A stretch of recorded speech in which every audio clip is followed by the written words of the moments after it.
Hello everyone, I hope you all are good, happy and you have enjoyed your Sunday. So, इस video में हम बिपिन चौधरी वाला ही chapter continue करेंगे और इसके थर्ड और फोर्थ पार्ट हम फिनिश करने की कोशिश करेंगे। ठीक है, तो आपने फर्स्ट और सेकंड पार्ट में पढ़ा कि बिपिन चौधरी को बुक्स पढ़ने का बहुत शौक था और वो शॉप से जब बुक खरीद रहे थे तो उनको ऐसा लगा कोई उनको घूर रहा है। जब उन्होंने उस आदमी से बात की तो उसने अपना नाम परिमल घोष बताया और कहा कि वो रांची में उनका फ्रेंड था। लेकिन बिपिन चौधरी को कभी कुछ याद ही नहीं आया कि वो रांची गए थे।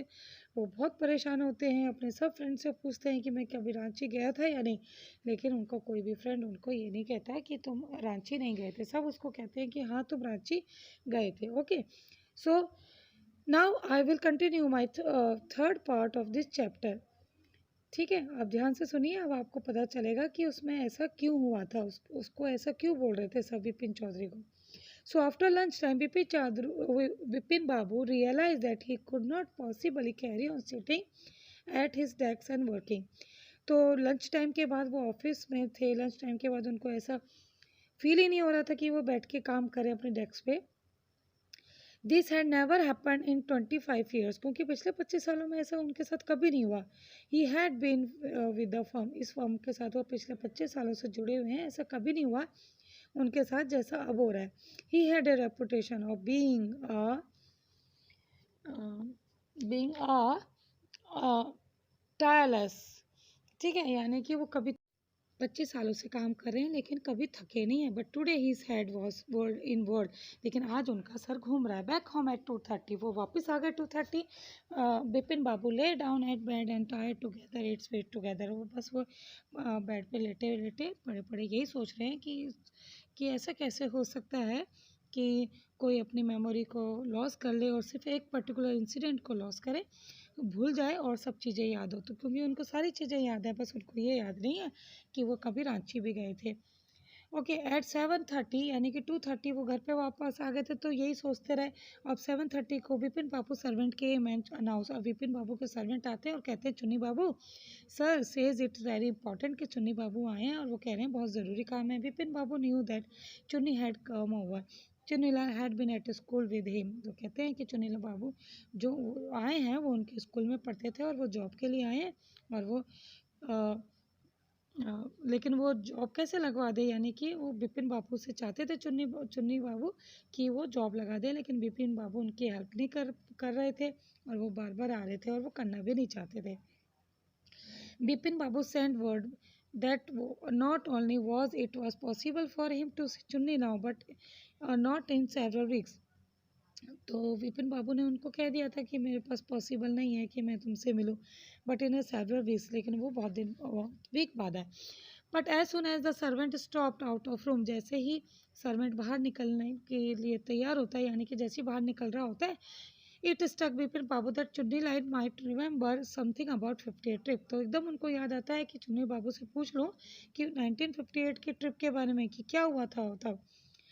Okay, there is no harm in asking, पूछने में तो कोई हर्ज नहीं है। Vipin Babu hurried down. ठीक है, अब वो एकदम से निकलते hurried down stairs and to the living room, एकदम भागते हुए जाते हैं लिविंग रूम में।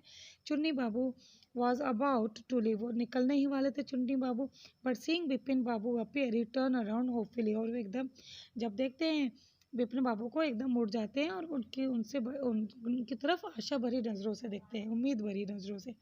Bipin Babu did not beat about the bush, यानी कि वो कोई भी फालतू बात नहीं करते, एकदम कहते हैं listen Chunni I want to ask you something, देखो सुनो मुझे तुमसे कुछ पूछना है, क्या तुम्हें लगता है 58 में मैं रांची गया था?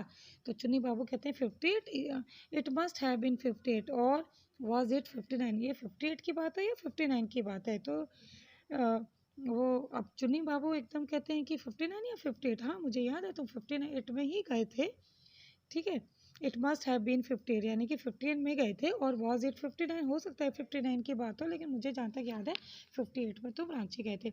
Are you sure that I did go to Ranchi? अब बिपिन बाबू कहते हैं तुम्हें पक्का यकीन है कि मैं रांची गया था? Chunni look an amazement was not unmixed with worry.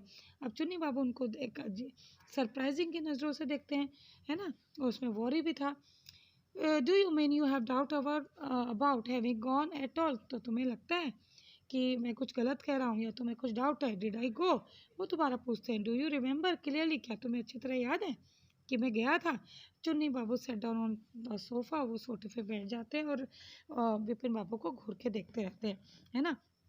और कहते हैं, Vipin are you taken drugs और समथिंग, क्या तुमने कुछ दवाई वगैरह लिया है क्या, जो तुम ऐसे पूछ रहे हो। मुझे तो पूरा अच्छी तरह याद है कि तुम वहाँ पे गए थे, है ना। हमारी दोस्ती इतनी पुरानी है और मुझे लगता है कि तुम्हें मुझ पे यकीन कर लेना चाहिए, है। और मेरी तुम्हारी भी मेमोरी बहुत शार्प है, बहुत गुड मेमोरी है, तो तुम ऐसे मतलब कैसे भूल सकते हो रांची की ट्रिप।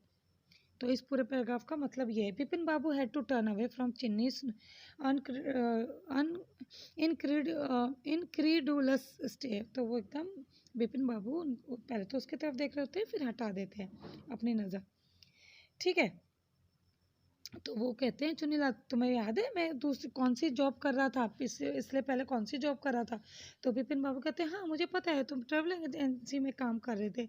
ओके, तो वो कहते हैं कि तुम्हें याद है, पर तुम्हें ये याद नहीं है कि मैंने तुम्हारा रांची जाने का टिकट मैंने ही बुक करवाया था, है ना। और मैंने तुम्हें स्टेशन भी छोड़ने गया था, सीयू ऑफ करने भी गया था, मतलब स्टेशन छोड़ने गया था। और तुम्हारी कंपार्टमेंट का एक फ़ैन काम नहीं कर रहा था, तो मैंने उसको ठीक भी करवाया था, इलेक्ट्रिशियन को बुलाया था। ये सब चीज़ें भूल गए, तुम ऐसे कैसे भूल सकते हो, क्या बात है तुम्हारे साथ, है। तुम ठीक नहीं लग रहे हो। Vipin Babu sighed and shook his hand. तो विपिन बाबू एक लंबी गहरी सांस लेते हैं और अपना सर हिलाते हैं। You have been working hard, की तुमने बहुत मेहनत की, चलो थोड़ा डॉक्टर से बात कर लो, है ना। चिन्नी बाबू ये कह के चले जाते हैं। वो आते हैं विपिन बाबू और डॉक्टर को फ़ोन करते हैं। कौन से डॉक्टर को, परेश चंदा डॉक्टर को। वो उनके फिजिशियन थे, वो उनसे बात करते हैं और कहते हैं कि देखो मुझे इलाज मतलब मेरा ट्रीटमेंट करो, मैं चीज़ें भूल रहा हूँ, है ना।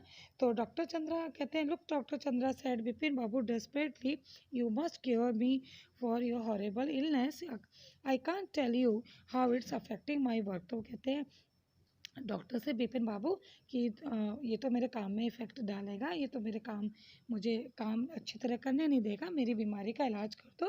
मुझे लगता है मैं कोई गंभीर बीमारी से या फिर सीरियस इलनेस है मुझे, हॉरेबल इलनेस मतलब सीरियस इलनेस है मुझे, मेरी उसका बीमारी का इलाज कर दो। Doctor Chandra shook his hand. अब डॉक्टर चंद्रा अपना सर हिलाते हैं, कहते हैं, मिस्टर चौधरी मैंने ऐसा केस कभी नहीं देखा।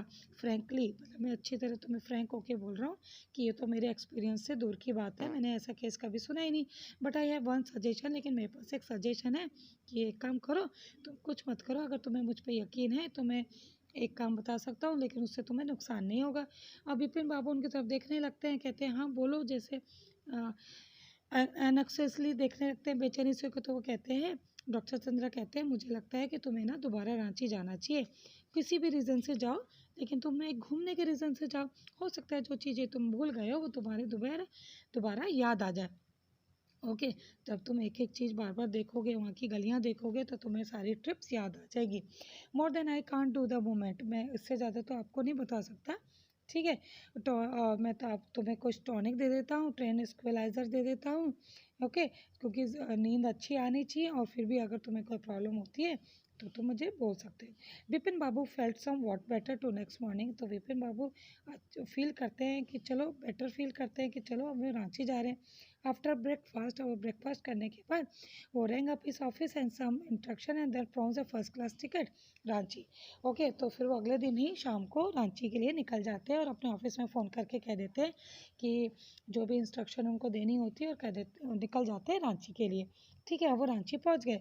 फोर्थ पार्ट में क्या हुआ, वो रांची पहुंच गए, ट्रेन से उतर गए हैं, तो उनको ऐसा लगता है कि मैं तो यहाँ पे कभी नहीं आया, क्योंकि स्टेशन पे उतर के हमें फील होने लगता है ना कि हम यहाँ पहले आए हैं नहीं। अब वो स्टेशन से आके उतर के देखते हैं, टैक्सी देखते हैं, इधर उधर नज़र दौड़ाते हैं और रियलाइज़ करते हैं कि ये तो कभी बिल्डिंग बाजार कभी उन्होंने देखा ही नहीं है। तो वो सोचते हैं चलो हुड्रो फॉल चला जाऊँ, हो सकता है वहाँ जाके मुझे कुछ याद आ जाए। तो वो कहते हैं ऐसा कुछ होगा तो नहीं, लेकिन फिर भी वो जाने में कोई हर्ज नहीं है, वो चले जाते हैं। तो आफ्टरनून को हुड्रो फॉल वो पहुँच जाते हैं। ओके, एट 5 o'clock, ठीक है। अब वो जब 5 बजे करीब हुड्रो फॉल पहुँच जाते हैं, स्टेशन से वो हिड्रोफॉल जाते हैं, उनको कुछ याद तो आता नहीं है, लेकिन फिर भी वो सोचते हैं चलो हिड्रोफॉल जाके देखता हूँ। एट 5 o'clock the same afternoon intro, तो वो हिड्रोफॉल पहुँच जाते हैं 5 o'clock। तो जेंटलमैन गुजराती जो जेंटलमैन गुजराती वहाँ पे पिकनिकर्स मतलब जो वहाँ पिकनिक मनाने आए थे, वो बिपिन बाबू को एक अनकॉन्शियस मतलब बेहोश पड़े हुए देखते हैं किसके पास, बाउंडलर के पास, यानी कि एक चट्टान के पास, एक बड़े से पत्थर के पास उनको बेहोश पड़े हुए देखते हैं। और वो उनके पास आते हैं और जैसे ही वो गुजराती दोनों बिपिन बाबू के पास आते हैं, बिपिन बाबू बस इतना कहते हैं कि आई एम फिनिश, मैं बर्बाद हो चुका हूँ, अब मेरे पास कोई होप नहीं बची है, मतलब कि कोई उम्मीद नहीं है। Next morning Bipin Babu back and Calcutta, तो वो वापस आ जाते हैं बिपिन बाबू और रियलाइज़ करते हैं कि सच्ची में कुछ उम्मीद नहीं बची है। ओके, उनका सब कुछ बर्बाद हो चुका है। He will to work his confidence, his ability, balance of mind. तो वो कहते हैं मैं कैसे कैसे काम चलेगा, क्या मैं भी अपने भाई की तरह पार खाने चला जाऊँगा, मुझे तो कुछ याद नहीं आ रहा रांची में। बिपिन बाबू कांट थिंक एनीमोर, और वो ज़्यादा नहीं सोच पाए। बैक होम ही रैंग अप डॉक्टर चंद्रा। आने के बाद वो डॉक्टर चंद्रा को यानी कि डॉक्टर को फ़ोन करते हैं, डॉक्टर चंद्रा को, और कहते हैं कि सब कुछ ख़त्म हो गया है। और वो मतलब वो कहते हैं कि आप मेरे घर आ जाना, ठीक है। और फिर आफ्टर अ शावर यानी कि नहाने धोने के बाद जब वो बेड पे बैठते हैं तो अपने सर पे एक आइस बैग रख लेते हैं, ठीक है, दिमाग को ठंडा करने के लिए। Just then the servant bought him a letter, और थोड़ी देर बाद ही उनका सर्वेंट उनको एक लेटर दे देता है जो रेड इंक से उनका नाम लिखा होता है उस पर, ठीक है। और उसमें लिखा होता है अर्जेंट एंड कॉन्फिडेंशियल। अब आप पिक्चर में देख सकते हो वो लेटे हुए हैं और उनको एक उनका सर्वेंट एनवलप दे रहा है, ठीक है। अब वो आराम से लेटे हुए हैं, बिल्कुल बुरी तरह मतलब कि थके हुए से आपको फेस देख के लग रहा होगा, ठीक है। और उस एनवलप के ऊपर उनका नाम लिखा होता है urgent and confidential in spite of his condition. फिर भी उनकी हालत तो नहीं होती, लेकिन उनको ऐसा फील होता है कि चलो इस लेटर को पढ़ लेना चाहिए। ही टोर ओपन, वो तोड़ते हैं मतलब फाड़ते हैं और एनवलप को, और उसमें से एक लेटर निकलता है, वो पढ़ना शुरू करते हैं। अब आपको पता चलेगा कि वो क्यों भूल गए थे रांची जाने की ट्रिप। सब कुछ उनको याद था, लेकिन बस वो रांची जाने की ट्रिप भूल गए थे, ठीक है।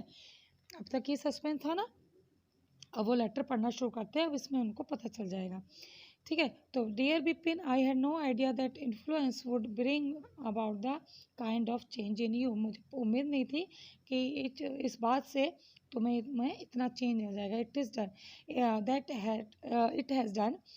Was it so difficult for you to help out an old friend? क्या तुम्हारे लिए इतना मुश्किल था किसी ओल्ड फ्रेंड को हेल्प करना, जब उसकी हालत सही नहीं है, उसका लक अच्छा नहीं है, यानी कि उसका बैड लक चल रहा है, तो तुम क्या उसकी हेल्प नहीं कर सकते?